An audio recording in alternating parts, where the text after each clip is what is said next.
Hello everyone, welcome to my sewing room and welcome to my channel Stash Stitcher. I'm Kim and in today's video I'm going to be making the McCall's 8121 jacket. Now this is a pattern that I haven't made before and I thought I would take you on the journey I normally follow myself when I'm going through making something for the first time. So I look at things like pattern envelope instructions, look at the measurements, also fabric, notions, all that sort of thing. So I will take you through each stage so you can see how I work my way through making up a garment, and hopefully I'll have a beautifully finished jacket, which I'm hoping will work really well with my recently finished Pattern Emporium Easy Does It skirt and my Butterick's 6747 pattern matched shirt. So I'm looking for that sort of finished look of that outfit. So let's get started.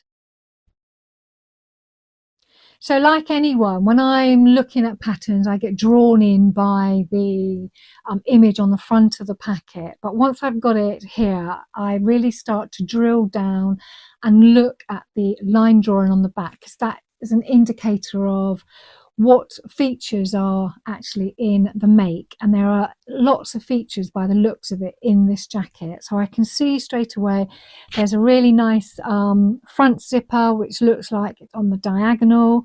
It has a large collar detail, welt pockets. It also looks like it's got a back armhole feature, and it also has zippers in the sleeve. So lots of things there, and some things I haven't done before. So that will be interesting to see how I work through those. So quickly running through the back of the envelope, I then pick the size that I'm going to make.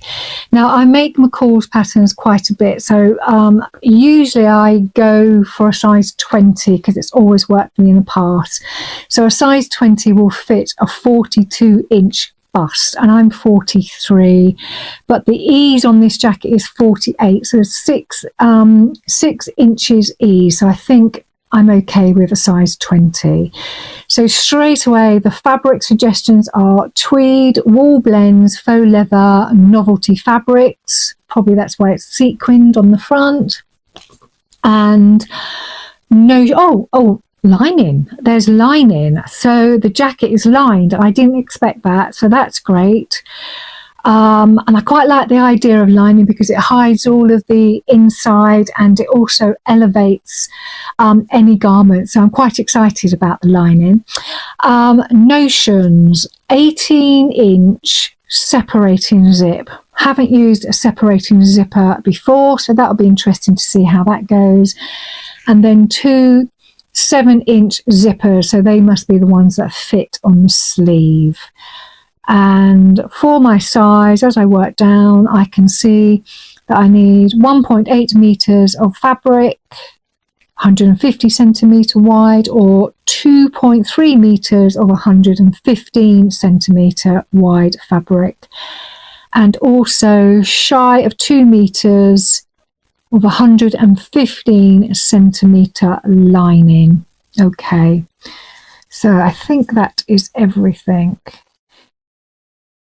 So the next thing I do is I move on to the instructions. So I like to just quickly sort of glance over the instructions so I get an idea of how it's constructed.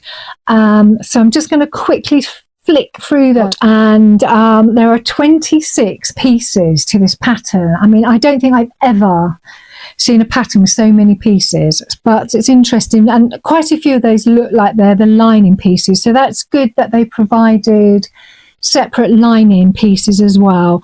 So then there's the usual fabric layout, and then we go into the construction. So I can see already that it suggests that if you want to, optional obviously, that you can do top stitching. So it didn't make a note of that in the notion. So that's something else that I might do, because I did have some beautiful pink top stitching in my skirt. So I might carry that through onto this jacket as well.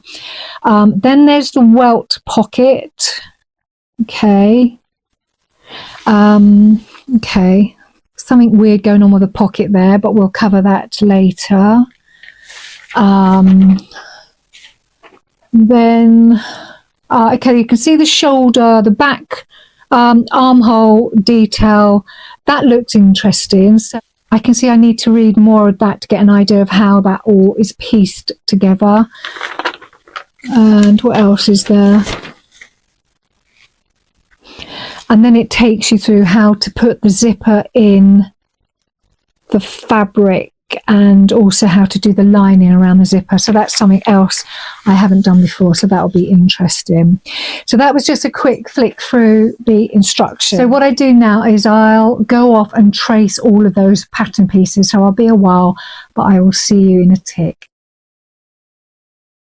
So I've cut out all the pattern pieces, all 26 of them, and I have actually learnt quite a lot already about the pattern. So first of all, pattern piece number 2 is actually 2 pattern pieces. One of them is for fabric and the other one's for lining. So the fabric piece is this size and the lining piece is this size. So you can see the fabric piece is obviously significantly shorter than the lining piece. So what I've done is that as I work through all of the pattern pieces, anything that has lining on it, I have made sure that I have highlighted it so I can tell the difference between a fabric pattern piece and a lining pattern piece. It just makes it easier when I come to put in my pieces on the fabric and the lining. The other thing I've also done is, because in the past I've had problems with welt pockets not being wide enough for me to get my hand in, I have extended the welt piece. So this piece here, pattern piece number 4, I've extended by 1 inch. Now if I come to that stage of the pattern and I find that the markings on the original pattern work, then I can just cut this down. But if it is too short, then I've already got the correct piece, you know, the fabric size that I need. And also the welt pocket is difficult at this stage to actually look at because the welt pocket is over a stitched seam. So I don't normally like to transfer any markings until I get to that stage of the construction, but I have made my fabric piece a little bit bigger. So pattern piece number 6, I did look twice at it because I thought it's very small. So this is the original, so it's got a fold line, so I folded it over, and here you can see the welt opening. So if I put my hand in, you can see it's really short. I just basically get my hand in just above my knuckles. So what I've decided to do with pattern number 6, I have just made it longer because I can always cut it back. So as well as extending it by 1 inch to match my welt opening, I've also extended it so it's quite long. So I will cut a longer piece so that when it's folded over I can actually get my hand in. Now obviously that might change when I come to constructing the jacket because the pocket lining might be in the way of something, but at least I have the option to trim it back if I need to. So it's just to ensure that I have a pattern piece cut out that's a good size and that I can adjust it as I go. So that's pattern piece number 6. So once I have all my pattern pieces cut out, this is when I like to go back to my instructions and I walk my way through the pattern in more detail to get even a better understanding of how it's constructed. So I'm just going to do that and then I'll come back and go through the highlights with you. So I've walked through the pattern and there are a few things I will definitely do differently, and there are also a few things that are very confusing. So first of all, the construction of the welt pocket, I'm going to do my own technique. Step number 11, it talks about a pocket facing. So we have a pocket facing, and we've got a pocket lining. This is the one that we extended and made wider. And it says that you need to stitch the lining, the facing, sorry, onto the lining.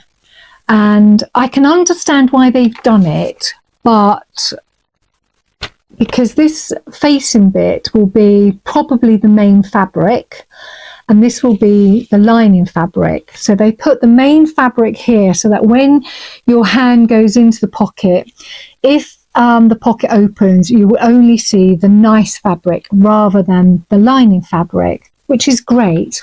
But this is causing an extra layer of bulk, which you don't really need. So I might omit that and do something a little bit different. But obviously, when I come to that stage, I will cover that as well. I've also noticed that with the zip, now this is a separating zip, which I haven't used before, but I've just realised that this zip is on a diagonal. And separating zips, normally when you put them in jackets, they are vertical, so they will sit flat. But when you have a zipper that's on the diagonal, obviously that bottom bit of your zipper is going to be at an angle. So I need to make sure that I'm aware of that when I come to obviously placing the zipper into both sides of the jacket. So, right, been through that bit. Right, the back detail on the armhole is really interesting, and I did have to read through it a few times because the construction is very well laid out, but sometimes the stitch lines are a bit confusing because the stitch lines don't necessarily mean that you have to stitch through all layers. So when I come to that bit of the construction, I will take you through that as well, because it looks a really interesting feature. And I think also what I'm going to do is I'm just going to play a bit with some different fabric, but once I figured out how I'm going to do it, I will also cover that. It goes through all the lining, which seems to be pretty straightforward. Now, the other thing I noticed is there's not a lot of interfacing in this jacket. There's no interfacing in the bottom band. So I might just put interfacing in anyway, because I just feel you need some sort of structure in the bottom part of your jacket.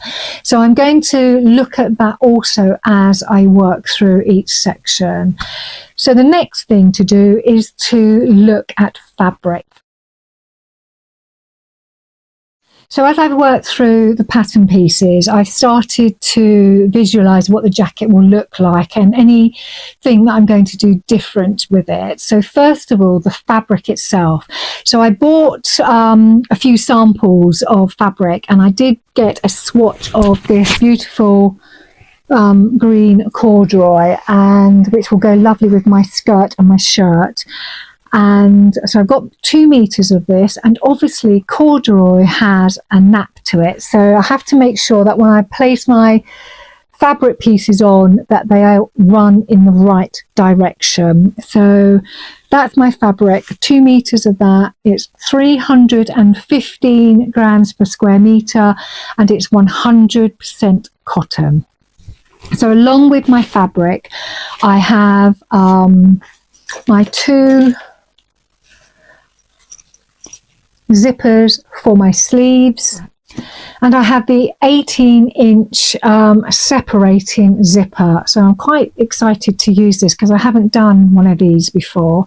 So I've got my zippers, I've got 2 meters of this just plain green lining, and I think what I'm going to do is I'm going to do 2 lining. So I want to put this lining in the sleeves, because obviously you need something that's slippery in the sleeves. And I found that I did actually have more of this fabric here that I made my shirt in, and I thought I didn't have any left, but I have a sizable piece, and I'm going to line the sort of body of the jacket with this. And whilst going through the instructions, it said that you can use lining on the undercollar, so I'm going to use this. And also with the construction of the back armhole feature, I'm also going to use this in the inside of that feature. So you shouldn't see it, but you might get a little bit of a flash of it.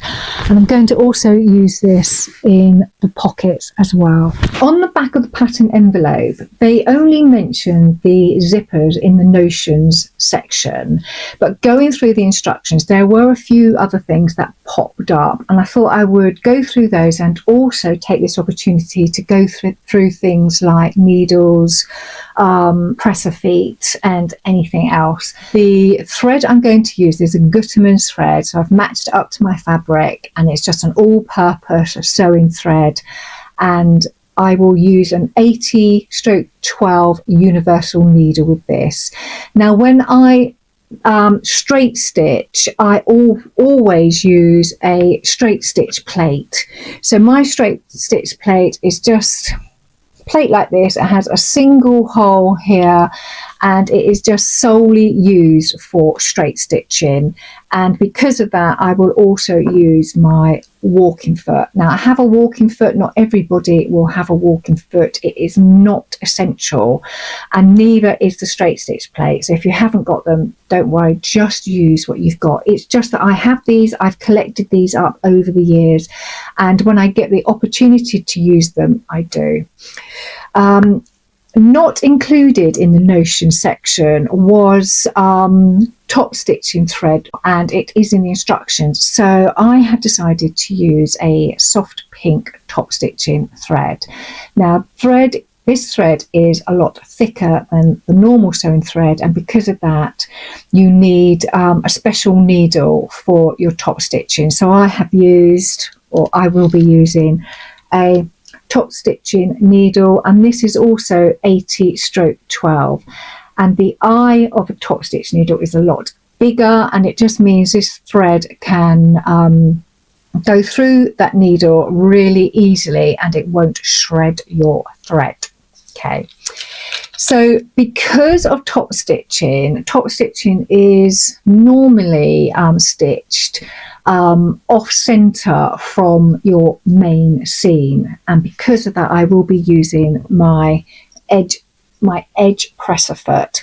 This has a blade on it, so the blade runs down the seam, and the needle is then offset slightly so that you can stitch your top stitching. And because it's offset, I use my I think it's called a 9mm stitch plate, and it just has this bigger area here, which means you can move your needle sort of quite a few different positions, and I will use this with my top stitching thread to make sure that I can push my needle to whatever position I want, so I get that even top stitching that runs alongside my main seam. So there are zippers in this jacket, and because of that I will at some point probably need to use a zipper foot. So I've got my zipper foot. This will also be used alongside the 9mm plate because I need to move that needle off center, so that will be used as well. Also, as I was going through, something popped up, and I hadn't seen this before. I haven't used any of these before, and they are called zip stoppers.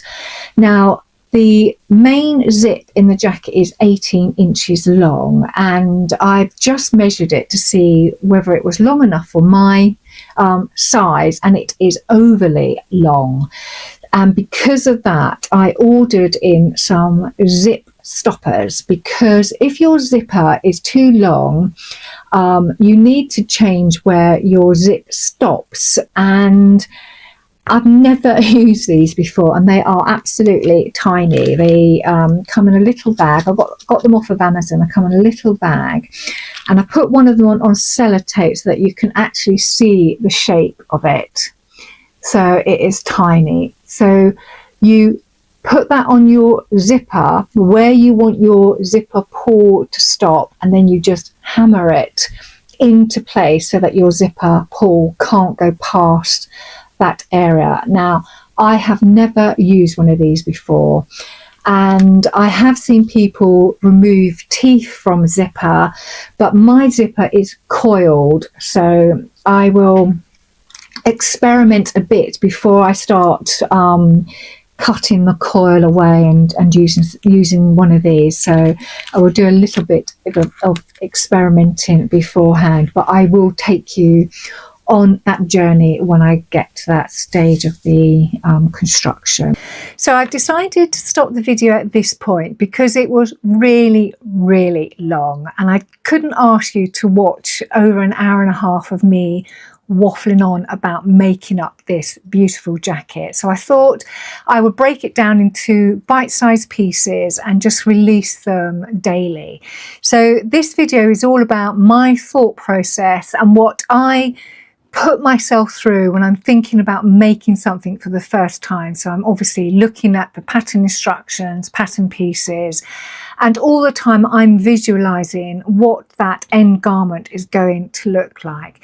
Now, I'm one of these people, I do overthink things, and I like to do a lot of prep. So a lot of work goes into the thought process I put into reading the instructions, so I get a really good understanding of how a garment is made up. And because I've been doing this for quite a while, I usually do swap out techniques that are in instructions for my own favoured techniques, and you will see that as I work through the rest of these videos. I don't always follow the instructions that are set out, and especially in some of the big four patterns, I find some of them are really quite old and out of date, and they haven't updated those techniques. So I'm hoping that over the next couple of days you will see this jacket come together, where I've gone through the instructions and I would take you through the instructions, and I will also show you things that I have changed as I'm going along. So I'm hoping that you've enjoyed the start of the making of this jacket, and if you have, I will see you tomorrow when I show you how I construct the welt pocket. So until then, have a fabulous day or a fabulous evening, and I will see you all very soon. Take care.